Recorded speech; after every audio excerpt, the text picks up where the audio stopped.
Hey rugby fans, how's it going? Thank you very much for pressing play on this latest video.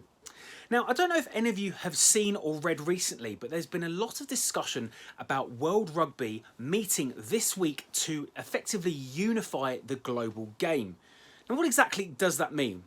Effectively, in a nutshell, what they're trying to do is they're trying to align the Northern and Southern Hemisphere domestic and international competitions so that they're all played at the same time. So, for example, in England, obviously, we have the Gallagher Premiership. We play our matches, the season traditionally is from around September all the way through to sort of May, June-ish. What they're looking to do is to shift that so the matches will start, I guess, earlier in the calendar, so they align with things like the Super Rugby in the Southern Hemisphere, the matches that are played with New Zealand, Australia, Argentina, South Africa, etc. The Southern Hemisphere powerhouses. Now, what they're also looking to do is they're looking to shift the global calendar so that the matches or the breaks for international matches are played around about the same time. So traditionally, something like the Six Nations is currently played in February and March. Well, they're looking to move this slightly later on in the year. So Adam, why are you talking about this? It's to do with the men's game, I hear you ask. Well, yes and no. Effectively, what's going to happen is they're also looking to move the women's game, but only the internationals, which means, as usual, the women's domestic rugby game is an afterthought. Effectively, that's seen as, I guess, akin to the casual game, shall you say, that a lot of our rec leagues, amateur sports, whatever, play on a weekend. So, again, like I said, the women's game gets left behind. However, that may not be such a bad thing. Now, I've been harping on for ages about having a separate calendar between the women's game and the men's game. Why, I hear you say? Well, it's pretty simple. It's all about sole viewership. Effectively, if we look to women's football, and before I go on here, yes, I know in my last video I discussed the Barclays Women's Super League, and I promise I'm not going to use that as an example every single time because, as we all know, football, not just in this country, but across the world, is its own anomaly. But if you look at the Women's Super League, when it first started, it was actually a summer sport. So for the first 6 years, it played exclusively out across the summer. The reason they did this was to build that audience up, to boost awareness of the league, the team, the players, and effectively it worked. It got a lot more exposure as the years went on. And it was only a couple of years ago that the women's game shifted to be in line with the men's game. So now they start in September, October. So I have always thought, well, why doesn't the women's game do this? Why couldn't women's rugby actually be played across the summer? Now, obviously, there are those rugby purists out there, those of you that love seeing rugby played in the wind and the rain and the mud. And I guess that's good if you like your smash mouth rugby, forward play, etc, etc. Not so good if you like your back moves, your free-flowing rugby, getting the ball, whipping it out to the backs and seeing the winger run round 6 or 7 people and touch down. In this instance, if the women's game is effectively an afterthought or left behind, actually it's not so bad. It means that if there's no men's rugby being played in the autumn and winter time and moving into the early part of spring, then all eyes would be on the women's game.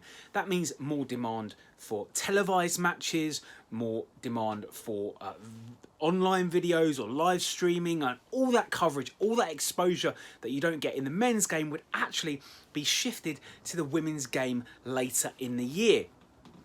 Also, if the international calendar is moved, well, whether it's separately or in line with the men's game, and just to clarify that World Rugby are looking to make it separate, their own entity, but what it could also mean is that there's a larger chunk of women's rugby that will be played consecutively. So at the moment, the season starts around sort of September, October time. Then you've got the break for the autumn internationals. Then there's a couple more games. Then there's a break for Christmas and New Year. Then there's a couple more games. Then there's a massive break for the women's Six Nations. And then it's the rest of the season and the final. But if the calendar gets moved, then potentially we could see a large chunk of women's rugby that gets played almost in consecutive weeks. That would be amazing. Think about it. There's no long breaks. You could follow your team without any, any stops in the calendar. Very, very exciting. But then on the flip side, what if World Rugby don't ensure that the game is unified across the globe? Here's what I think. I think that potentially women's rugby should look at moving anyway. I mean, okay, look, out of anyone, do I look like someone who would do well in summer? No, absolutely not. I go the colour of a postbox. But what I would say is, again, you've got the same reasons why if the men's calendar shifts, keep the women's calendar as it is. Well, if the men's calendar doesn't shift, why not move women's rugby to summer anyway?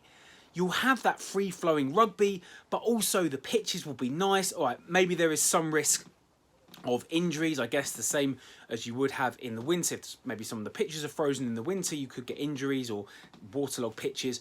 There's obviously less risk of that happening in the summer, but I guess you could argue that there may be a bit more risk of injuries with harder pitches.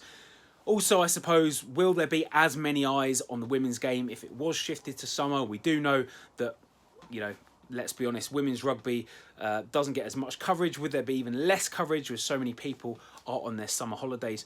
But there has to be a way for women's rugby to fit in separately to the men's calendar. And the same as World Rugby and leading figures around World Rugby are saying that this is the perfect time for the global game to align. At the same time, this is the perfect time for women's rugby domestically to stick its flag in the soil and say, okay, this is how we're going to treat our game, and this is potentially where we could be playing our rugby.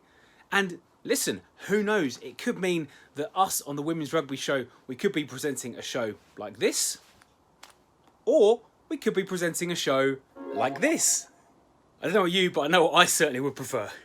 Anyway, do let us know your thoughts. Please comment below. Would you like to see the women's game played in summer or in winter? Folks, thank you very much for watching this video. As always, please make sure you do give it a like, subscribe to the Women's Rugby Show on YouTube, follow us across social media, and tell everyone that you know about the Women's Rugby Show. Right, for me, I'm going to go catch some sun. See you soon. Bye.